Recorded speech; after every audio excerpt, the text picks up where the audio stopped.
ओम नमः सिद्धेभ्य। मंगलमय मंगलकरण वीतराग विज्ञान नमो ताहि जाते भय अरहंतादि महान। करि मंगल करि हों महाग्रंथ करण को काज जाते मिले समाज सब पावे निज पद राज। मोक्ष मार्ग प्रकाशक ग्रंथ पर हमारी चर्चा चल रही है और निश्चयाभासी का प्रकरण हो चुका है। अब हमें देखना है व्यवहाराभासी का प्रकरण।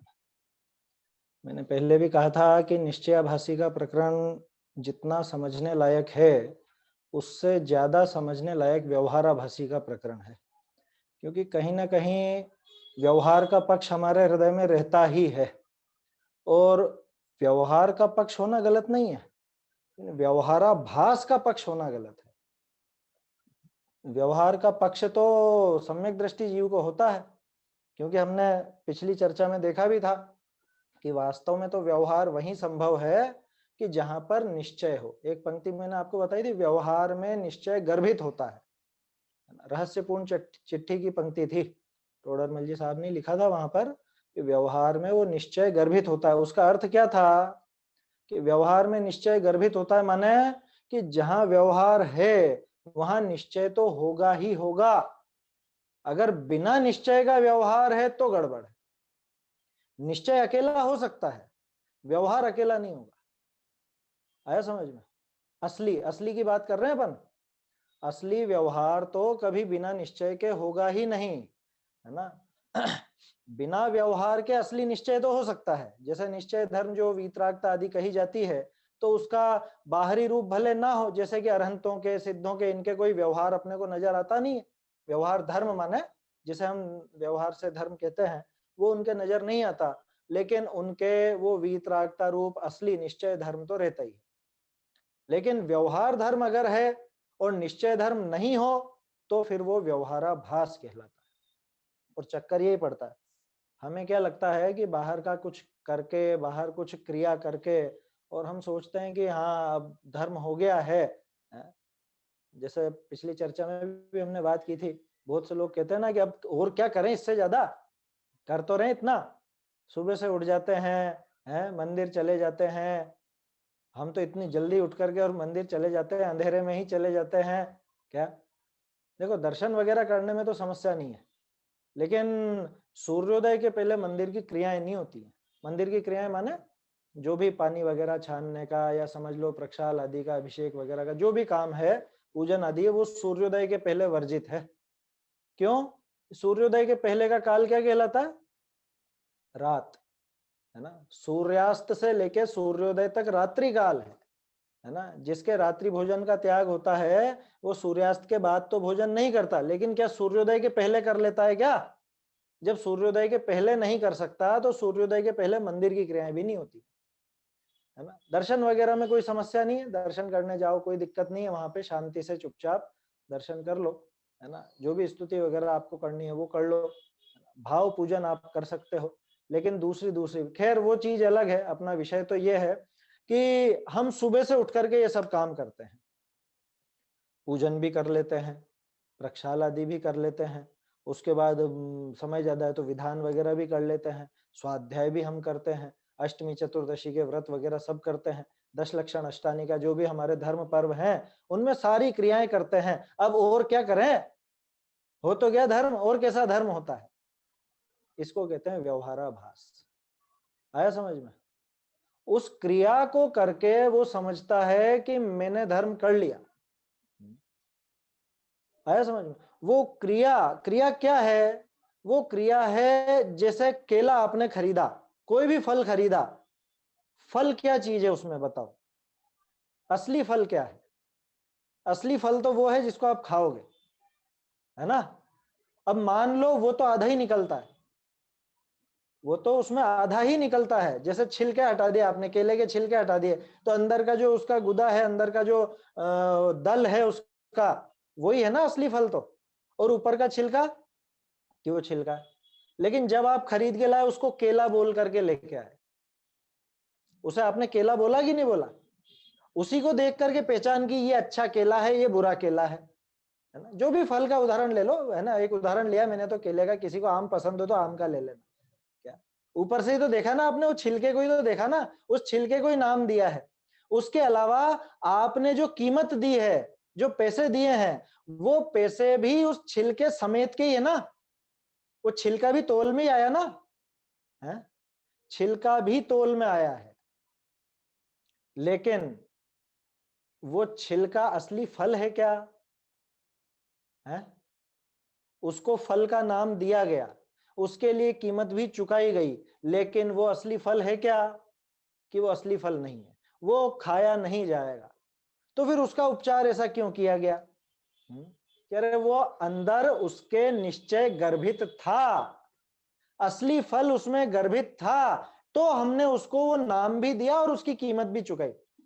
अब एक काम करो, आप फल लेकर के आगे, फल खा लिया आपने, अब वो जो छिलके और गुठली वगैरह जो भी है ना, केले में तो नहीं होती, आम में गुठली है ना, वो सब वापस ले जाओ कि भैया मैं ले गया था तुझसे ये 50 रुपए किलो, अब एक काम करिए जितना भी है आधा तोल दे और वापस ले ले, बाकी पैसे वापस कर दे। क्या कहेगा वो? कह रहा है कैसा पागल आदमी है ये, इसको समझ में नहीं आता, इतना पागलपन यहाँ पर दिखा रहा है। तो बात समझ में आ रही है क्या कहना चाह रहा हूं? वो व्यवहार तब तक व्यवहार कहलाता है जब तक वो निश्चय गर्भित हो। अब उसमें फल नहीं है, कदाचित आप फल लौटाने जाओ, पूरा फल हो तो फिर भी ले लेगा, पूरा फल हो तो फिर भी ले लेगा, क्योंकि वो बेच सकता है उसको। लेकिन कोरे छिलके या गुठली वगैरह आप लेकर के जाओ और कहो कि इसके पैसे दे दे मुझको, तूने मुझे 50 रुपए किलो में, चल तू तो 20 रुपए किलो ही वापस कर ले, है? कि नहीं होगा भैया। अब इसको छिलका क्यों बोल रहे हो आप? जब खरीद के लाए तब तो उसको फल बोल रहे थे, केला बोल रहे थे, आम बोल रहे थे, और अब क्या बोल रहे हैं? अब छिलका है, कचरा है। क्यों? कि अब उसके अंदर गर्भित नहीं रहा, वो जो निश्चय फल था, असली फल था, वो गर्भित नहीं रहा। ठीक इसी तरह से यहां समझना, अगर निश्चय धर्म साथ में नहीं है तो वो व्यवहार धर्म नहीं है, वो व्यवहाराभास है। और हम गड़बड़ यही कर देते हैं, हम वो बाहर की क्रिया करके यूं सोचते हैं कि हमारा तो धर्म हो गया, जबकि वास्तविक धर्म कुछ और है, वास्तविक धर्म का स्वरूप कुछ और है। दया, दान, पूजा, भक्ति, ये सब धर्म है या नहीं बताओ? धर्म नहीं है ये, इनको आप अधर्म कह दोगे? धर्म है या नहीं? अरे अभी अपन ने बात की ना, व्यवहार तभी तक है जब तक उसके साथ निश्चय गर्भित है। धर्म की परिभाषा क्या दी आचार्य ने? चरणानुयोग की भी परिभाषा लोगे ना तो भी वो अध्यात्म की परिभाषा जाकर के मिलेगी। रत्नकरण जी में क्या दी धर्म की परिभाषा? संसार दुखता सत्वान यो धरत्युत्तमे सुखे, देशयामि समीचीनम धर्मम कर्म निवर्हणम, संसार दुखता सत्वान यो धरत्युत्तमे सुखे। क्या? कैसे उस समीचीन धर्म को कहूंगा जो कि कर्मों का निवर्हण करने वाला, पहली शर्त, कर्मों का निवर्हण माने कर्मों का नाश करने वाला है। कौन सा भाव करेगा कर्मों का नाश?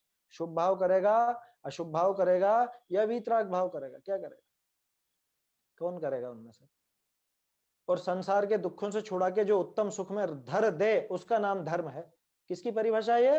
रत्नकरण श्रावकाचार्य, है ना, शुरू में ही है, मंगलाचरण के बाद ही ये परिभाषा दी है समंत भद्राचार्य ने। और धर्म की असली परिभाषा कहां मिलती है फिर अपने को? कुंद कुंदाचार्य ने तो प्रवचन सार जी में लिखा, क्या लिखा है? चारितम खलु धम्मो, धम्मो जोसो समोत्तीर्ण दिट्ठो, मोह खोह विहीणो परिणामो अपणो समो। कि वो समत्व परिणाम का नाम धर्म है। समत्व परिणाम माने वीतराग भाव, सम भाव, न राग न द्वेष, न शुभ राग न अशुभ राग, न शुभ द्वेष न अशुभ द्वेष। आया समझ में? तो उस समत्व परिणाम का नाम वीतराग भाव है, वो असली धर्म है। वो असली धर्म के साथ में जो जो होंगे उन सबको भी हम धर्म की संज्ञा दे देंगे व्यवहार से, ऐसा आचार्य देव का कथन। तो ये जो पूजा, भक्ति, दया, दान इत्यादि, ये सब उस वीतराग भाव के अनुचर होते हैं, उसके साथ साथ चलते हैं, इसलिए इनको भी धर्म कह दिया जाता है। जैसे उस छिलके को भी उस दल के साथ होने के कारण फल कह दिया, जैसे उस स्टील के डब्बे को भी शक्कर अंदर रखी है इसलिए शक्कर का डब्बा कह दिया, घी अंदर रखा है तो घी का डब्बा कह दिया। नहीं तो कौन सा डब्बा है दुनिया में जो घी से बना हुआ है बताओ, या शक्कर से बना हुआ है? वो उसमें गर्भित होता है, निश्चय अगर उसमें गर्भित है तभी जाकर के वो व्यवहार व्यवहार है, नहीं तो व्यवहाराभास। और ये बीमारी बहुत भयंकर रूप से लग जाती है ना, तो वो हमको विचार करना चाहिए। अब इस व्यवहाराभास के अनेक भेद कहे हैं, किस किस प्रकार से व्यवहाराभास चलता है। व्यवहाराभास में एक तो अपन सीधे से समझ लें, बाहरी क्रियाओं की मुख्यता ये व्यवहाराभास में होती है। क्यों? क्योंकि बाहरी क्रियाएं वास्तव में तो धर्म नहीं है, लेकिन असली धर्म के साथ साथ चलती हैं, इसलिए इनको भी व्यवहार से धर्म कहा था। लेकिन इसने क्या किया, असली धर्म को तो पकड़ा नहीं, और ये जिनको कहा था उनको ही असली समझ बैठा, तो बस वो हो गया व्यवहार।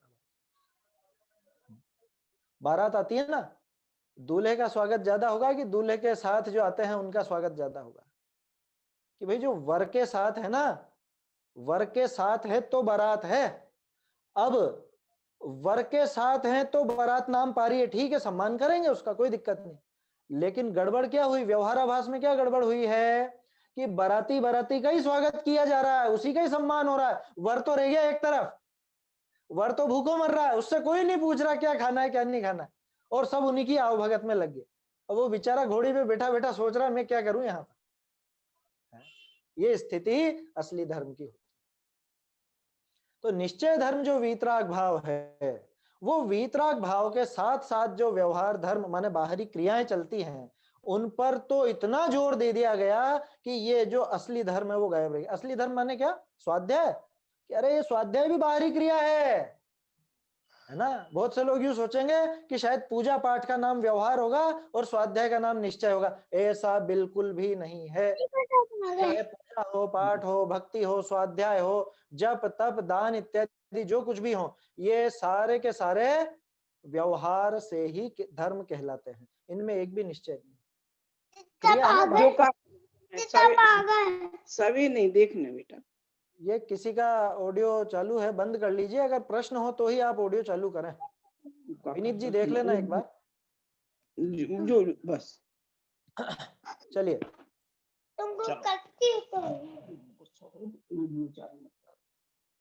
ऑडियो म्यूट कर लीजिए सभी, अगर किसी का चालू है मेरे ख्याल से पीछे से। चलिए ऑडियो म्यूट कर लीजिए, कम चालू।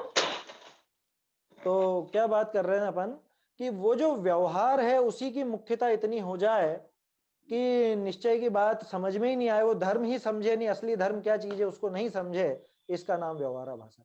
अब शुरू में टोडरमल जी चेतावनी दे चुके हैं कि भैया यहाँ असली धर्म का स्वरूप बताएंगे, तो उसमें जो धर्म नहीं है उसका निषेध सुनकर कोई बाहरी अपने शुभ भाव रूप जो क्रियाएं होती हैं, पूजा पाठ भक्ति आदि, उनको छोड़ बैठेगा तो खुद का बुरा करेगा। इसलिए यहाँ कोई पूजा पाठ स्वाध्याय वगैरह छुड़ाने की बात नहीं चल रही है, ध्यान रखना, बल्कि उनका सही स्वरूप क्या है, उनका सही स्वरूप समझ करके और उनको करे तो फल मिलेगा, ये बात यहाँ चलती है। अब वो थोड़ा उन चीजों का, उसकी मान्यता का निषेध होगा ही सही, मान्यता के निषेध में पूजा पाठ स्वाध्याय भक्ति आदि का निषेध नहीं है, ऐसा पहले ही कह चुके हैं। तो वो 213 पेज पर उन्होंने डिस्क्लेमर दे दिया था, है ना, एक सूचना दे दी थी पहले से कि भैया तुम इसको उल्टे अर्थों में मत ले लेना, पहले ही चेतावनी दे दी थी। उसके बाद प्रकरण चालू हुआ था जिसमें सबसे पहला था कुल अपेक्षा धर्म धारक व्यवहाराभासी। थोड़ी सी बात हमने की थी इसके बारे में, कुल अपेक्षा धर्म धारक व्यवहाराभासी क्या चीज है, कि जो जैन कुल में पैदा हो गया, ठीक है, क्यों जाते हो भैया जैन मंदिर, क्यों जाते हो, कह रहे हम जैन है, हमारे बाप दादा जैन थे, जैन के घर में पैदा हुए हैं तो इसलिए जाते हैं।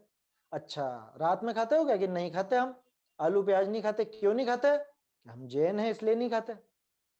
माने तू कल से अगर मान लो कि वो हिंदू में पैदा होता तो खाने लग जाता, या अगर मान लो किसी कोई मुसलमान आदि में पैदा हो जाता तो मांस भी खाने लग जाता फिर तो। क्यों क्यों नहीं खाना रात को, या क्यों नहीं खाना अभक्ष्य, है? अभक्ष भक्षण क्यों नहीं करते हो?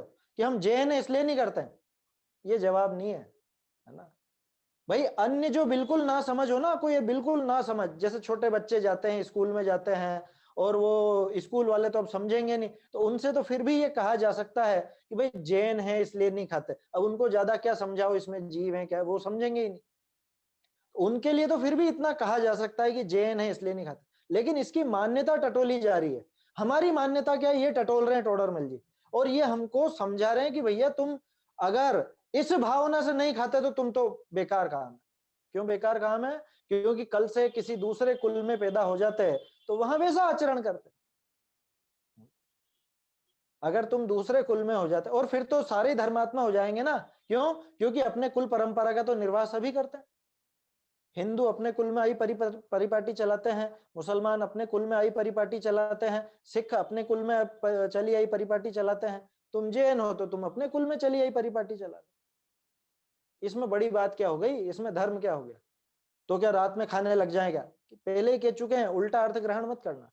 यहाँ बात ये कह रहे हैं कि तू आलू प्याज नहीं खाता, रात्रि भोजन नहीं करता, अभक्ष भक्षण नहीं करता, रोज मंदिर जाता है, छान के पानी पीता, ये सब व्यवहार क्रियाएं जिनको हम व्यवहार से धर्म कहते हैं, है ना। तो ये सब करता है, क्यों करता है? हम तो ये पूछना चाह रहे हैं क्यों करता है, तेरी मान्यता क्या है? क्या है मान्यता इसके पीछे? कि हम जैन हैं, हमको ऐसा सिखाया गया इसलिए, कि कल से कोई और तुझे कुछ और सिखाएगा तो वैसा करने लग जाएगा है।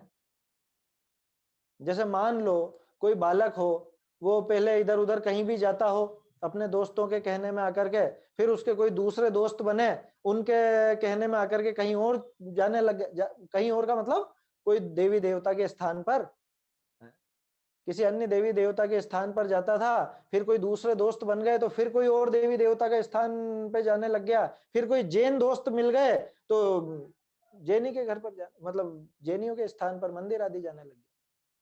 खैर अभी यहाँ पे मित्रों वाली बात नहीं है, यहाँ पे तो अभी कुल अपेक्षा की बात है, जिसको कुल से ही जैन पना मिला है।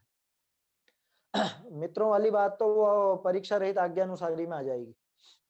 ये बहुत अंतर नहीं है इन दोनों में क्या? ये जो कुल अपेक्षा और ये जो परीक्षा रहित है ना, इन दोनों में बहुत ज्यादा अंतर नहीं है। 214 और 215 पेज पर दोनों लगभग लगभग एक जैसे ही हैं। परीक्षा रहित वाले में इतना जरूर है कि कोई अन्य भी हो सकता है जो जैन कुल में पैदा नहीं हो, वो भी हो सकता है, लेकिन जैन कुल में पैदा हो गया और परीक्षा नहीं कर रहा तो भी वो खुद भी परीक्षा रहित में शामिल हो जाएगा। और क्या तर्क दिए थे टोडरमल जी ने कि भाई कुल देख करके तो न्याय नहीं होता ना, तो कुल देख करके धर्म होगा क्या? क्या मतलब कि जैसे बहुत से लोग ऐसे हैं, अभी कुछ जनजातियां इस तरह की है जिनका खानदानी पेशा क्या रहा है? ठगना, चोरी करना, ऐसा खानदानी पेशा रहा है, खानदानी काम ही ऐसा है। चोरी करते हैं, पूरी जाति की जाति चोरी करती है, गांव का गांव ही चोर है, चोरों की बस्ती है जैसे है। होते हैं ना, बहुत सी जातियां हैं इस तरह की, निचली जातियां हैं कुछ इस तरह की, जो जिनमें नाम तो अपन ले नहीं सकते हैं ऊपर ना, लेकिन होती हैं कुछ इस तरह की। तो अब अगर क्या करे, पुलिस छोड़ देवे उनको कि इसने डाका डाला है या इसने हत्या करी है, तो छोड़ दो। क्यों छोड़ दो? कि इनके तो कुल परंपरा से चली आ रही है, छोड़ दिया जाएगा? नहीं छोड़ा जाएगा। तो यहाँ पे कैसे न्याय होगा कुल परंपरा से? अच्छा, और कुल परंपरा वाली बात अगर सच्ची मानोगे तब तो फिर आपके सारे के सारे धर्मात्मा जीव कहलाएंगे। क्यों कहलाएंगे? कि आप केसर फूल चढ़ाते हो कि नहीं चढ़ाते हो? नहीं चढ़ाते। क्यों? कि हमारे कुल में नहीं चढ़ता, शुरू से नहीं चढ़ता। और दूसरा चढ़ाता है, वो क्या कहता है कि हमारे शुरू से चढ़ता आ रहा है। तो दोनों ही धर्मात्मा, ये भी धर्मात्मा वो भी धर्मात्मा। आपके घर में क्या क्या चीजें खाने की आती हैं आपकी कुल परंपरा से, तो वो आप उस हिसाब से धर्मात्मा, और किसी के यहाँ कुछ और आता हो तो वो उस हिसाब से धर्मात्मा, सभी धर्मात्मा हो जाएंगे। ऐसा तो नहीं है ना। माने कुल परिपाटी से तो जब संसार में ही न्याय नहीं होता, तो ये तो पारलौकिक मार्ग है, धर्म का मार्ग है, लोकोत्तर मार्ग है, इसमें कुल परंपरा का विचार नहीं किया जा सकता। इसलिए धर्म में कुल क्रम का कुछ भी प्रयोजन नहीं है। इसमें इसी पैराग्राफ में एक तर्क और दिया था टोडरमल जी ने कि भाई पुराणों में देखते हैं अपन कि पिता तो नरक गया और पुत्र मोक्ष गया, अथवा पुत्र नरक गया, पिता मोक्ष गया, ये सब परिपाटियां चली है ना। तो अगर कुल क्रम का अनुसरण करना हो फिर तो जैसे तुम्हारे बाप दादा गए हैं कहीं नरक में गए तो सभी नरक में जाओ, फिर तो कोई मोक्ष में नहीं जाएगा उसमें। आदिनाथ जी के कुल में सभी मोक्ष गए क्या? है? सभी तो नहीं गए मोक्ष। आदिनाथ जी के साथ उनके जाने कितने रिश्तेदार दीक्षित हुए थे, वो भ्रष्ट हो गए थे। 4000 तो एक साथ वो राजा ही हुए थे, उनमें खुद के रिश्तेदार भी थे। राम जी का वंश देखोगे ना तो राम जी के वंश में सुकोशल मुनिराज हुए, है ना, राम जी हुए और लक्ष्मण जी भी हुए। राम जी मोक्ष गए, लक्ष्मण नरक में गए। ठीक है, और बताऊं, उन्हीं के वंश में सौदास राजा हुआ, सौदास नहीं सॉरी अरविंद राजा, वो खून की बावड़ी बनवाई थी जिसने। खून की बावड़ी का किस्सा है ना ध्यान, छिपकली का खून गिरा था, वो थोड़ा सा उसके बीमारी शांत हुई, वो वाला किस्सा। पूरी कहानी नहीं सुनाना चाहता। तो कहने का अर्थ यह है कि वंश परंपरा से, कुल परंपरा से कोई धर्म नहीं चलता है ना। कितने ही पापी से पापी जीव भी उसी कुल में हो सकते हैं और बड़े से बड़े धर्मात्मा भी उसी कुल में हो सकते हैं। तो कुल के अनुसार तो धर्म में कुल क्रम का कुछ भी प्रयोजन नहीं। इसके आगे अपने को देखना है, बहुत सुंदर पंक्तियां हैं, 3 पंक्तियां। शास्त्रों का अर्थ विचार कर, यदि काल दोष से जिन धर्म में भी पापी पुरुषों द्वारा कुदेव कुगुरु कुधर्म सेवन आदि रूप तथा विषय कषाय पोषण आदि रूप विपरीत प्रवृत्ति चलाई गई हो तो उसका त्याग करके जिन आज्ञानुसार प्रवर्तन करना योग्य है। क्या ये बहुत बढ़िया पंक्तियां हैं और बिल्कुल अपना हृदय दृढ़ कर देने वाली पंक्तियां हैं। क्योंकि बहुत से कहते हैं अरे नहीं नहीं अपने तो ऐसा देखो खानदान में ऐसा होता आया है। अरे होता आया है, कब से होता आया है, कैसे होता आया है, थोड़ा विचार तो करो। अभी तो अपन खानदान की बात कर रहे हैं, यहां तो क्या लिखा, शास्त्रों का अर्थ विचार कर। सबसे पहली बात तो भैया शास्त्रों का अभ्यास करो। क्यों? क्योंकि वर्तमान काल में आगम ही चक्षु है। वैसे वो गाथा जो है आगम चक्षु साहू, साधुओं के लिए तो आगम ही चक्षु है, शास्त्र ही चक्षु है, ऐसा है। लेकिन मैं तो कहता हूं सिर्फ साधुओं के लिए क्यों, हमारे लिए भी तो यही बात है ना। हम भी किस हिसाब से प्रवृत्ति करेंगे, शास्त्रों के अनुसार ही तो प्रवृत्ति होनी चाहिए। तो शास्त्रों का अर्थ विचार कर, पहली बात। इसलिए स्वाध्याय बहुत जरूरी है। बिना स्वाध्याय के तो जैनी जीवित ही नहीं है। कैसे कैसे सद्वाक्य लिखे रहते हैं क्या, वो घर शमशान है जहां पे शास्त्र अभ्यास की परंपरा नहीं, शास्त्र स्वाध्याय नहीं हो, शास्त्र नहीं हो, वो घर तो शमशान जैसा। आया समझ में? मरे हुए ही हैं, सारे ही मरे हुए हैं। शास्त्रों का अर्थ विचार कर, यदि काल दोष से, काल दोष से, काल दोष क्यों कह रहे हैं, क्या करें, हुंडा और सर्पिणी काल है ना। जैनी जैन धर्म के निंदक हुंडा और सर्पिणी जोरा, है ना। दयानंद राय जी का है, पढ़ा होगा आप लोगों ने किसी ने तो, है ना। उसमें लिखा उन्होंने, भाई काल दोष से जिन धर्म में भी, क्या करें अब ऐसी प्रवृत्तियां चल गई, हो गए ना, कितने कितने बट तो गए पंथवाद। पहले मूल में जैन धर्म था, जाति भी नहीं थी, धर्म था, जो अपनावे उसी का था। उसके बाद एक जैन कहलाने लग गए अलग से, फिर उसके बाद हो गए दिगंबर और श्वेतांबर 2000 साल पहले। फिर श्वेतांबर में भी तरह तरह के मत चले, उनकी अपने को बात नहीं करनी। दिगंबर में कई तरह के हो गए, 20 पंथ हो गया, 13 पंथ हो गया। फिर उसके बाद भी तरह तरह के झगड़े चल गए। क्या बहुत सी जगह 13 पंथ 20 पंथ नहीं है तो वहां पे निश्चय वाले और व्यवहार वाले का झगड़ा है ना। बुंदेलखंड और उधर ललितपुर साइड तो ऐसा ही चलता है, मैंने सुना है। और जगह अलग अलग है। तो ये सब चीजें चल गई ना, क्यों चली, कि इन दो में से दो मार्ग हैं अलग अलग, तो ये तो पक्की बात है कि दोनों सही नहीं हो सकते। अगर दो अलग मार्ग हैं तो ये निश्चित बात है कि दो सही नहीं हो सकते, क्योंकि अगर दोनों ही सही हैं तो फिर तो एक जैसे चलते हैं। एक बताता है कि जैसे समझ लो, एक उदाहरण ले अपन, एक छोटा सा उदाहरण, हवन करना। एक तो कहता है कि हवन करने में धर्म है, एक पंथ कहता है हवन करने में धर्म नहीं है, हिंसा है। तो दोनों में से एक ही बात सही होगी ना। तो अब क्या करें, कि परीक्षा करो। परीक्षा की बात आगे आएगी, पहले तो बात यह है कि शास्त्रों का अर्थ विचार कर, वही परीक्षा है वास्तव में। यदि काल दोष से जिन धर्म में भी, ये बात क्यों उठाई अपन ने, जैसा अभी अपन ने हवन का उदाहरण लिया, एक छोटा सा उदाहरण आग का। तो वो अग्नि से वो हवन करने की पद्धति सही है या नहीं है? दोनों में से एक बात, दोनों में से एक बात सच्ची और एक बात झूठी है, ठीक है ना? अभी अपन ये नहीं बता रहे कौन सी सच्ची कौन सी झूठी, लेकिन एक तो है ना ऐसा। अब ये बताओ कि जैन मत में दोनों बातें कैसे आ गई? सच्ची बात तो चलो जो चली आ रही है वो चली आ रही है, झूठी बात कैसे आ गई?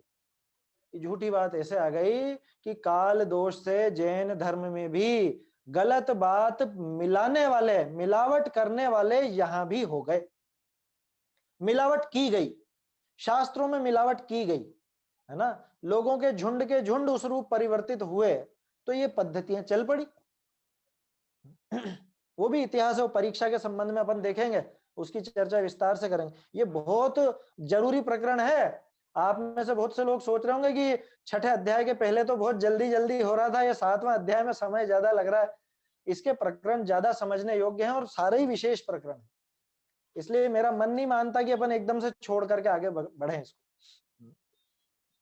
देखो तो क्या कह रहे हैं, शास्त्रों का अर्थ विचार कर यदि काल दोष से जिन धर्म में भी, अगर जिन धर्म में भी पापी पुरुषों द्वारा कुदेव, कुगुरु, कुधर्म सेवनादि रूप, बोलो ये हो गया कि नहीं हो गया है? जैन मत में भी आ गया ना, देख लिया ना अपन ने, छठे अधिकार की चर्चा काफी विस्तार से करी थी। वहां पे बहुत सी ऐसी मान्यताएं अपने जैन मत में भी घुस गई, जो कुदेव रूप है, कुधर्म रूप है, कुगुरु रूप है इत्यादि सेवन आदि रूप। दूसरा विषय कषाय पोषण आदि रूप। दो बातें, या तो कुधर्म, कुगुरु और कुदेव का सेवन, या फिर विषय कषाय का पोषण। और ये किस नाम पे चलाया? धर्म के नाम पे। जैसे एक छोटा सा उदाहरण मुझे ख्याल आता है, हम लोग जब छोटे थे ना, बच्चे थे, तो हमारे यहाँ एक मंदिर है, बड़ा मंदिर है ना, शांतिनाथ जी का। तो छोटे थे तो वहां पे हर शुक्रवार को टॉफी बांटी जाती थी। अभी बहुत से मंदिरों में होता होगा इस तरह से, बच्चों को चॉकलेट टॉफी कुछ भी देते थे। अब वो चॉकलेट टॉफी भक्ष है या अभक्ष है? पहली बात तो अभक्ष। दूसरी बात, कदाचित भक्ष भी हो तो क्या मंदिर में कुछ खाद्य सामग्री बांटी जाती है? तीसरी बात, वो क्रिया धर्म है या अधर्म? मेरा प्रश्न तो ये है। क्या लिखा है? विषय कषाय पोषण आदि रूप प्रवृत्ति, क्या धर्म के नाम पे वो विषय कषाय पोषण आदि रूप विपरीत प्रवृत्ति चलाई गई हो कि घर पे खाना नहीं खाते हैं क्या? तो अरे घर पे खाना खाते हैं, उसको धर्म तो नहीं कहते हैं क्या? उल्टा तर्क करने वाले ऐसा तर्क कह सकते हैं कि आप घर पे आग नहीं जलाते हो क्या? घर पे खाना नहीं बनाते हो क्या? है? अरे घर पे तो सारे ही काम होते हैं भैया, घर पे क्या नहीं होता है? घर पे तो आपके लेटरिन बाथरूम वगैरह सब हैं। घर पे तो मरण मौत भी होती है, बच्चे भी पैदा होते हैं, और चीजें भी होती है। ये सारे काम क्या मंदिर में करने लग जाओगे? और घर पे भोजन करने को आप अगर धर्म कहते हो तो गड़बड़ है। लेकिन कौन कहता है घर पे खाना खाने को? कोई धर्म नहीं कहता। लेकिन अगर मंदिर में खाद्य पदार्थ बांटते हो या इस तरह की बात होती है और उसको धर्म नाम दिया जाता है, तो वो गड़बड़ है, वो विपरीत प्रवृत्ति है। आया समझ में? क्या कह रहे हैं कि अगर काल दोष से जिन धर्म में भी पापी पुरुषों द्वारा विपरीत प्रवृत्ति चलाई गई। विपरीत प्रवृत्ति कितने प्रकार की? कि मुख्य रूप से दो प्रकार की। एक प्रकार कौन सा? कि कुदेव, कुगुरु, कुधर्म के सेवन रूप। दूसरा विषय कषाय के पोषण रूप। बहुत गंभीर बात है ये। क्या अपन इसकी विस्तार से चर्चा करना नहीं चाह रहे हैं, क्योंकि खैर लगेगा बहुत लोगों को, बुरा भी लग सकता है। धर्म के नाम पर विषय कषाय का पोषण हो और उसको धर्म समझे, ये क्या है? ये कुधर्म है या नहीं? वैसे मेरे ख्याल से चर्चा अपनी तो हो चुकी है पहले, कुधर्म के निरूपण के समय, छठे अधिकार के समय करी थी हमने चर्चा। पूजन विधान पंच कल्याणक आदि आयोजनों में, इनमें और बहुत सारी चीजें होती हैं। विषयों का पोषण होता है, कषाय का पोषण होता है, और उसको अगर धर्म नाम दिया जाता है, ये भी उसी तरह की बात है। ऐसी विपरीत प्रवृत्ति चलाई गई हो तो क्या करना? प्रवृत्ति को चलने देना। ये बात कहां से आ गई बीच में? ये बात इसलिए आ गई क्योंकि कुल प्रवृत्ति की बात चल रही है कि कुल में, जैन कुल में अगर ऐसी विपरीत प्रवृत्ति किसी ने चला दी, मान लो हमारे कोई बुजुर्ग बड़े बूढ़े ऐसे हो गए थे जिनको खूब विषय कषाय का खूब रस था, है? बहुत वो विषय पोषण करते थे। क्या मतलब? कि नहीं, घर में नियम से लहसुन प्याज की चटनी तो बनेगी बनेगी, रोज सबको खानी है, ये पद्धति चला गए वो क्या कि नहीं साहब हमारे बड़े बूढ़े के करके गए थे तो अब तो क्या हमको तो खानी पड़ेगी। ये विषय कषाय का पोषण, एक उदाहरण लिया छोटा सा अपन ने, आसानी से समझ में आ जाए ऐसा। दूसरा कुदेवादी का, हमारे बड़े बूढ़े वहां जाते थे, कोई भी पैदा हो या बच्चे बच्ची हो या शादी ब्याह हो तो सबसे पहले इनको वहां पे दर्शन करा के लाओ, वो माता के जाने कौन सी माता है, पढ़े लिखे लोग जाते हुए देखे हैं, हमारे रिश्तेदार हैं बहुत से इस तरह के। क्या कुछ भी होगा घर में, नई बहू भी आएगी तो पहले वहां पे दर्शन कराने लेके जाएंगे जो कुदेव है वहां पर। और ऐसी प्रवृत्ति चला गए साहब, हमारे परदादा जी जाते थे, हमको तो उन तक का ध्यान है, उनके पहले का ध्यान नहीं है। तो बड़े बूढ़े क्या मूर्ख थे क्या हमारे? ऐसा तर्क भी देते हैं बहुत से कि तुम नई नई बात बता रहे हो, बड़े बूढ़े क्या मूर्ख थे क्या हमारे? 50-60 साल पहले से चल रही है पद्धति, हम तो हमेशा से देखिए। अरे तू हमेशा से कितना हमेशा से है, तू कितनी उम्र है जो हमेशा से बोलता है? बड़े बूढ़ों को सुना है हमने ऐसा कहते हो, बड़े बूढ़े कितने हमेशा से हैं ये तो बताओ? 50 साल, 100 साल, 150 साल, इससे ज्यादा तो किसी के यहाँ पे भी जिंदा व्यक्ति नहीं है, है? क्यों? ये परिपाटी तो शुरू से ही चल रही है। शुरू से कब से? महावीर स्वामी से कि आदिनाथ जी से? कब से चल रही है परिपाटियां? मतलब जो खोटी पद्धति है उसकी बात कर रहे हैं अपन। कोई खोटी प्रवृत्ति चल पड़ी हो ऐसी, दो उदाहरण लिए अपन ने, दोनों का एक एक है ना, एक तो वो अन्य कुदेव देवी के जाने का और एक ये विषय कषाय पोषण का। ऐसी प्रवृत्ति अगर चल भी गई हो तो भाई बुद्धिमानी तो इसमें है कि उसका त्याग करना और जिन आज्ञानुसार प्रवर्तन करना योग्य है। जैसी जिन धर्म की आज्ञा है, जैन शासन में जैसा वर्णन है, उस अनुसार ही प्रवर्तन करना योग्य है, अन्य तो आप पाप में ही पड़ोगे। अगर जिन धर्म के अनुसार प्रवृत्ति नहीं चलाई तब तो पाप में ही पड़ोगे। अब उसका तर्क जो खड़ा होगा, उसके पहले ही टोडरमल जी ने प्रश्न रख दिया ना। ये टोडरमल जी की साइकोलॉजी देखो। अभी अपने दिमाग में क्या प्रश्न आया था कि हमारे बड़े बूढ़े क्या मूर्ख थे क्या? जो परिपाटी चली आई पुरानी, कोई कहे कि परंपरा छोड़कर नवीन मार्ग में प्रवर्तन करना योग्य नहीं है,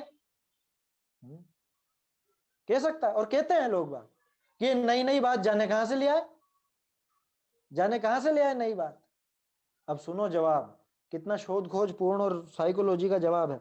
उससे कहते हैं यदि अपनी बुद्धि से नवीन मार्ग पकड़े तो योग्य नहीं है। ठीक बात है भैया, अपनी बुद्धि से कोई नया चलाए ना तो उचित नहीं है। जो परंपरा अनादि निधन जैन धर्म का स्वरूप शास्त्रों में लिखा है, उसकी प्रवृत्ति मिटाकर पापी पुरुषों ने बीच में अन्यथा प्रवृत्ति चलाई, यहाँ एक संशोधन है, हो के स्थान पे तो कर लो, और ये जो कोमा है ना, कोमा चलाई के बाद लगा लो कि चलाई, तो उसे परंपरा मार्ग कैसे कहा जा सकता है। क्या कह रहे हैं कि भाई तेरी बात बिल्कुल सही है, नवीन पद्धति नहीं चलानी, बिल्कुल नहीं चलानी, लेकिन नवीन कौन सी और पुरानी कौन सी, इसका निर्णय कैसे करोगे? पहले जो पद्धति चलती थी हजारों साल पहले, उस पद्धति को मिटा करके किसी ने बीच में नई पद्धति चला दी। अब उसको भी चलते चलते 50-100 साल हो गए। तो अब ये बताओ कि पुरानी पद्धति कौन सी और नई पद्धति कौन सी? अब किसी व्यक्ति को शास्त्रों के अभ्यास से पता चला कि अरे पुरानी पद्धति तो ऐसी थी, ये पापी लोगों ने बीच में नई पद्धति चला दी, अब वो छोड़ना चाह रहा है, तो वो नई है क्या? है नई है क्या? वो नई नहीं है, नई तो ये बीच में जो चल गई थी वो है। ये जो गड़बड़ बीच में हो गई थी वो है नई पद्धति। तो वो व्यक्ति नया नहीं है या वो पद्धति नई नहीं है जो पुरानी लेकर के आया है, महावीर स्वामी का संदेश लेकर के बीच में फिर से कहने लगे, वो नई बात नहीं। मुझे ध्यान है बहुत लोग इस तरह की बातें करते हैं। हम लोग जब बच्चों की पाठशाला लेते थे तो लोगों के इसी तरह के विरोध हुआ करते थे, ये नई नई बातें सिखा रहे, नई नई बातें सिखा रहे। अरे कौन सी नई बात सिखा दी? जो हमारे आचार्यों ने बताई है, जो महावीर स्वामी का उपदेश है, उससे अलग हटके कुछ बताया क्या? उससे अलग हट करके अगर कुछ बताया हो तो नई पद्धति कहना, तो मत मानना। लेकिन अगर वही बात बताई जा रही है जो हमारे शास्त्रों में लिखी है, तो वो नई कैसे कहोगे? नई तो तुम ले आए थे बीच में खिलाने पिलाने की पद्धति। उदाहरण है छोटा सा, खिलाने पिलाने का जल्दी समझ में आ जाता है ना, इसलिए वो उदाहरण लेते हैं। कितनी बढ़िया बात लिखी है, जो परंपरा अनादि निधन, अनादि निधन महावीर स्वामी नहीं, अरे हम तो कह रहे हैं महावीर स्वामी ने भी कोई नई नहीं चलाई। महावीर स्वामी ने कौन सी पद्धति चलाई? जो आदिनाथ जी ने चलाई वो। और आदिनाथ जी ने कौन सी नई चला दी? उन्होंने तो जो अनादि काल से हमारे तीर्थंकरों ने बताई है वही पद्धति उन्होंने बताई है, चलाई वलाई है ही नहीं। हमारे यहाँ तीर्थंकर धर्म को बनाने वाले नहीं होते हैं, धर्म बताने वाले होते हैं। धर्म के प्रवर्तक कहलाते हैं, प्रवर्तक, निर्माता नहीं कहलाते अपने यहाँ। आया समझ में? ये तो ध्यान है ना अपने को सबको, भाई हमारे यहाँ धर्म के प्रवर्तक, आदि धर्म प्रवर्तक आदिनाथ जी, ऐसा अपन कहते हैं। क्या धर्म प्रवर्तक महावीर स्वामी, ऐसा कहते हैं। धर्म निर्माता नाम सुना क्या कभी? धर्म पद्धति का निर्माण नहीं होता है, धर्म पद्धति तो अनादि निधन चल रही है ना, सनातन सत्य है। धर्म नया होता है क्या? पहले भी कई बार बात की हमने, जो भी नया कहे वो झूठा है। नया कहने वाला झूठा है, क्योंकि जैन धर्म में नया नहीं होता है कुछ। नए उदाहरण हो सकते हैं, नया ज्यादा से ज्यादा कहने का तरीका हो सकता है, वस्तु स्वरूप नया नहीं होता। कल से मैं आपसे कहने लगूं देखो मैं नई बात बताता हूं आपको, नई बात बताता हूं तो झूठ बोलता हूं। आया समझ में? अरे सत्य कभी नया होता ही नहीं है। मैं आपको नई बात बता रहा हूं, सूरज पूर्व से उगता है, बोलो नया है? सत्य तो त्रिकाली होता है, शाश्वत होता है ना, उसमें नयापन नहीं होता। और जो उसमें नएपन की बात करे वो झूठ बोलता है। तो क्या कह रहे हैं, देखिए, यदि अपनी बुद्धि से नवीन मार्ग पकड़े तो योग्य नहीं है। जो परंपरा अनादि निधन जैन धर्म का स्वरूप शास्त्रों में लिखा है, उसकी प्रवृत्ति मिटाकर पापी पुरुषों ने बीच में अन्यथा प्रवृत्ति चलाई, है ना, चलाई, वाक्य खत्म, है ना, यहाँ कोमा आ जाएगा। तो उसे परंपरा मार्ग कैसे कहा जा सकता है? जो तुम कह रहे हो कि हमने तो ऐसी परिपाटी देखी है, यही चला आ रहा है, यही चलता आया है, यही होता आया है। सुना होगा आप लोगों ने भी इस तरह का तर्क, ऐसा ही होता आया है। अरे कब से होता आया है? ये परंपरा मार्ग नहीं कहलाएगा अगर गलत है तो। तथा उसे छोड़कर पुरातन जैन शास्त्रों में जैसा धर्म लिखा था वैसा प्रवर्तन करे तो उसे नवीन मार्ग कैसे कहा जा सकता है? तुम कह रहे हो नई बात लाए, नई बात कैसे कह रहे हो? हम तो हजारों साल पुरानी बात लेकर के आए। नया तो ये था जो गड़बड़ चल गई थी बीच में। आया समझ में? जैसे कल से कोई जिद करने लगे कि एक छोटा सा उदाहरण लेते हैं, भक्तामर स्तोत्र। भक्तामर स्तोत्र के साथ साथ ऐसे भी बीच में लिखे गए जिनमें भक्तामर के साथ यंत्र मंत्र तंत्र भी जोड़ दिए गए। ऐसे शास्त्र भी हैं, और कब से हैं? 200-300 साल से हैं। अब कोई कहे कि होता आया साहब, इसके साथ तो ऐसा होता ही आया, ऐसे मंत्र तंत्र की साधना तो करते ही हैं इसके साथ। अरे कब से करते हैं? 2000 साल से तो नहीं करते, ये तो अभी 200-300 साल में बीच में कोई लोभी पुरुषों ने विषय कषाय के आश्रित, मतलब जिनको विषय कषाय ज्यादा पसंद है, उन लोगों ने इस तरह की पद्धति चला दी, तो उसको तुम परंपरा मार्ग कैसे कहोगे? और अगर आज अपन उसका निषेध करते हैं तो ये निषेध नया है कि ये पुरातन मार्ग है?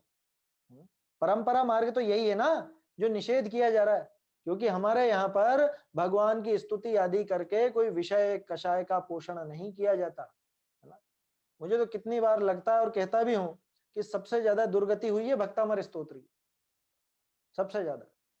इतना सुंदर स्तोत्र, इतनी बढ़िया स्तुति भगवान की, और लोगों ने उसको विषय कषाय का साधन बना लिया। ये वाला काव्य पढ़ो इससे ये बीमारी दूर हो जाएगी, ये वाला काव्य पढ़ो इससे ये समस्या दूर हो जाएगी। अरे तुम भगवान से भीख मांगने गए क्या? वहां पे स्तुति करने गए क्या? करने गए? वो भक्तामर स्तोत्र था, स्तुति थी, इतनी सुंदर स्तुति, गजब की, और उसकी ऐसी दुर्दशा कर दी लोगों ने। कुछ भी काम हो, भक्तामर का पाठ, क्या है उसका अभिप्राय, क्या है पीछे उसका अभिप्राय, वो सब बताएंगे टोडर में। धर्म हो भी रहा है कि नहीं हो रहा है उसमें। देखिए, तथा यदि, अब एक बहुत अच्छी बात है कि साहब ठीक है अब क्या करें, हमको तो किस्मत से कुल जैन कुल ही मिला, तो हम फिर कुल में अच्छी प्रवृत्ति होती आई है। हमारे बाप दादा वगैरह कोई भी रात में नहीं खाते थे, कोई भी अभक्ष भक्षण नहीं करते थे, तो अब हम इसको अपनावें या नहीं अपनावें? कहीं हम भी कुल प्रवृत्ति वाले ही तो नहीं कहलाने लग जाएंगे? क्या रे भाई, यदि कुल में जैसी जिनदेव की आज्ञा है उसी प्रकार धर्म की प्रवृत्ति है तो अपने को भी वैसे ही प्रवर्तन करना योग्य है, उसमें दिक्कत नहीं है। किस्मत से देखो, अभी जैसे जो भी लोग आप सुन रहे हो, मेरे ख्याल से कोई भी ऐसा नहीं है कि जिसके घर में अभक्ष आता हो, ऐसा बड़े बड़े अभक्ष आते हो या बाजार की ऐसी गंदी सामग्री आती हो, रात्रि भोजन होता हो। अब आपके यहाँ जो भी नया बच्चा पैदा हो रहा है तो उसका तो पुण्य का उदय ऐसा कि उसको कुल परंपरा से अच्छी चीज मिली, सही मार्ग मिल गया कुल परंपरा से। तो अब अगर वो ये पढ़े कि कुल अपेक्षा से तो नहीं होना चाहिए धर्म, तो वो क्या छोड़ देवे इसको कि नहीं, प्रवर्तन तो वैसे ही करना, लेकिन परंतु उसे कुलाचार न जानना, या संशोधन है, जान के स्थान पर जानना, परंतु उसे कुलाचार न जानना, कोमा धर्म जानकर उसके स्वरूप फल अधिक का निश्चय करके अंगीकार करना। क्या कि वो तो अच्छी बात है कि तेरे कुल प्रवृत्ति से ही अभक्ष भक्षण आदि नहीं होता आया, रात्रि भोजन नहीं होता आया, छना पानी ही काम में लेते आए, या देव दर्शन आदि नियमित होता रहा, तो वो काम तो करना, लेकिन कुल पद्धति जान के मत करना। क्या मंदिर तो जाना, लेकिन इसलिए मत जाना कि मेरे पिताजी जाते हैं इसलिए भी मैं भी जाऊं। स्वाध्याय तो करना, लेकिन इसलिए मत करना कि हमारे खानदान में होती आई है इसलिए हम भी करें।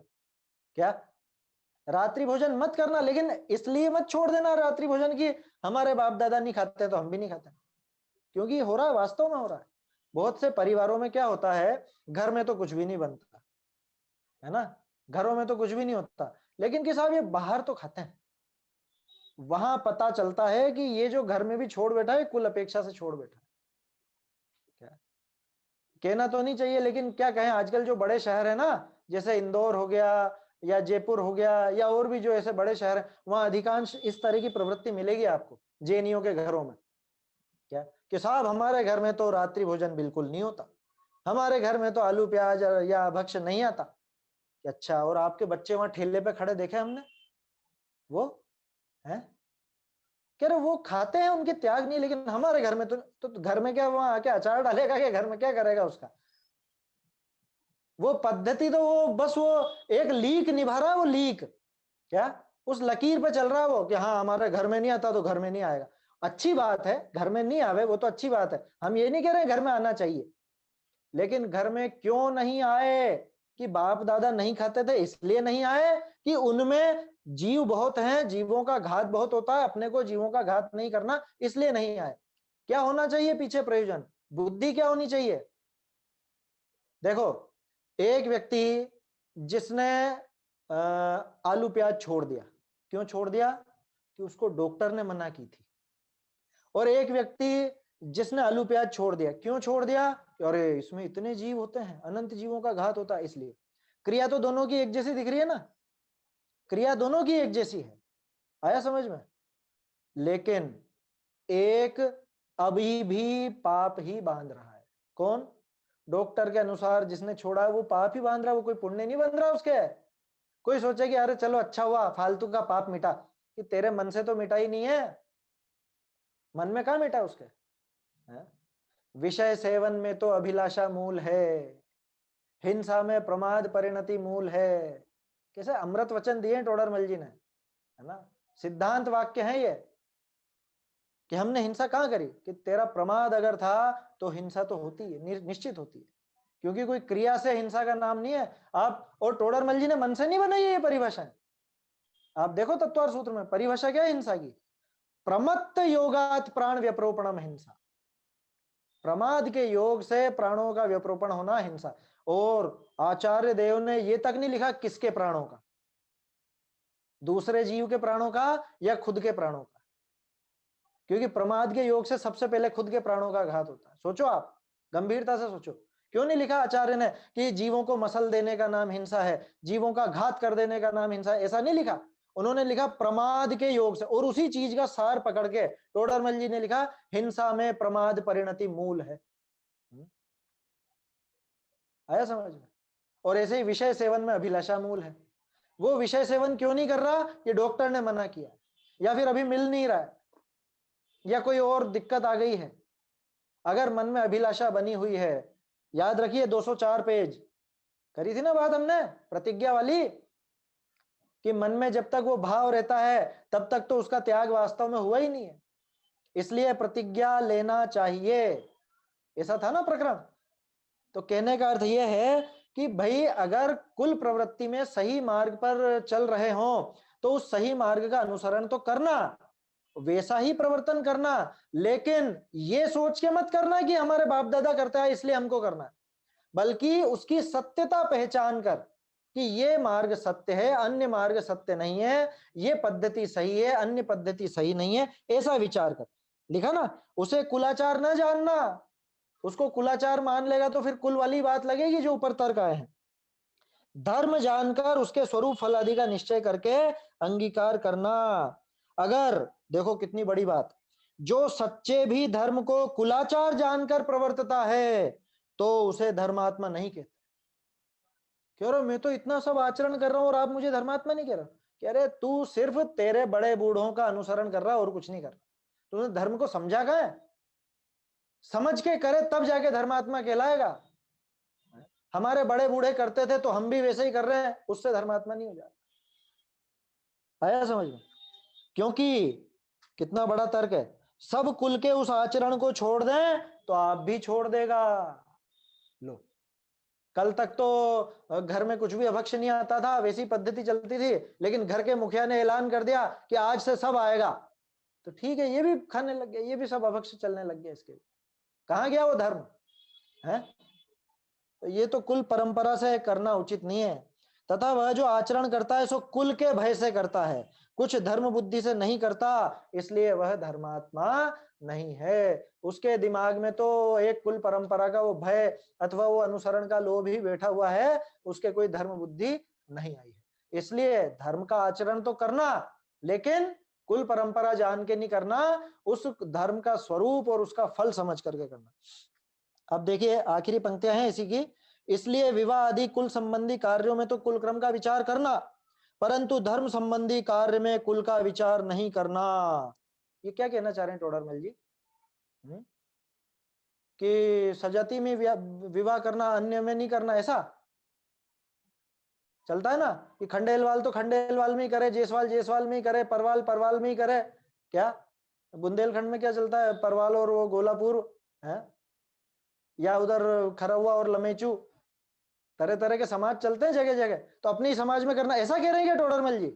ऐसा नहीं कह रहे हैं भाई। तुम अगर कुल परंपरा देखते हो तो विवाह आदि माने जो भी काम है, शादी ब्याह व्यापार धंधा इत्यादि, उसमें भले देखते रहना, यहाँ धर्म संबंधी कार्य में कुल का विचार नहीं करना। क्या? और एक और चीज, कुल क्रम का विचार करना क्यों लिखा विवाह आदि में? इसलिए लिखा कि अगर तुम्हारे कुल क्रम में धर्म की पद्धति चल रही हो तो वो पद्धति चलाने वाला ही सामने वो वाला होना चाहिए। बात समझ में आ रही है? क्या मतलब कि अगर अपनी कुल परंपरा ऐसी चल रही है कि रात्रि भोजन नहीं होगा, अभक्ष भक्षण नहीं होगा, आलू प्याज आदि नहीं आएंगे, तो कैसी लड़की देखना कि जो हमारे कुल क्रम का निबाह कर सके, जो हमारे कैसा लड़का देखना कि जो हमारी लड़की आज तक जिसने धर्म पाला है इस धर्म का साधन जहां हो सके। आया समझ में? बाकी सब व्यर्थ है, बाकी में दम नहीं है। क्या युगल जी बाबूजी कहा करते थे, ये जो वाल है ना, वाल इंग्लिश में वाल मतलब क्या होता है? दीवार। वाल माने दीवार, तो खंडेल वाल, बगैर वाल, जेस वाल, पर वाल, और वाल है, फला फला जो भी, ये सब दीवारें हैं, इनको तोड़ दो जैन बनो, ऐसा कहते थे बाबूजी, है ना। शादी ब्याह में ये ज्यादा से ज्यादा विचार क्या करना कि ये हमारे धर्म का पालन बराबर करेगी या करेगा या नहीं, ये विचार कर लेना। अपने घर की बेटी हो तो 20-22 साल जितने भी साल आपने घर में रखा, अब उसने इतने साल यहाँ पे धर्मानुकूल आचरण किया, तो ऐसे घर में कभी मत दे देना कि जहां पे उसका वो धर्म छूट जाए। आया समझ में? ऐसी जगह देना ही नहीं, भूल के भी नहीं देना कि अरे साहब ऐसे फिर नहीं मिलेंगे, तो अरे सब पुण्य से मिलता है, अपने आप मिलता है। हमने तो प्रत्यक्ष देखा है और पहले भी कई बार उदाहरण दे चुका हूं, बार बार क्या दूं। आया समझ में? जो दृढ़ रहते हैं उनको उनके हिसाब से अपना आप मिल जाता है, स्वयं मिल जाता है। आप खुद ही शुरू से ढीले रहोगे तो ढीले ही लोग मिलेंगे, है ना। धर्म में ढीले, है ना। आया समझ में? और कुछ अर्थ मत लेना। तो कहने का अर्थ यह है कि कुल परंपरा का विचार भले विवाह आदि में कर लेना, धर्म मार्ग में कुल परंपरा का विचार करना उचित नहीं है। आज समय थोड़ा ज्यादा हो गया है, ये कुल अपेक्षा धर्म धारक व्यवहाराभासी का प्रकरण पूरा हो गया। अब इसी से मिलता जुलता प्रकरण है परीक्षा रहित आज्ञानुसारी, इसको अपन कल से देखेंगे। निज निधि निज में बताई यह अनंत उपकार है, इसके लिए जिन वाणी माँ को वंदना शत बार है, वंदना शत बार है।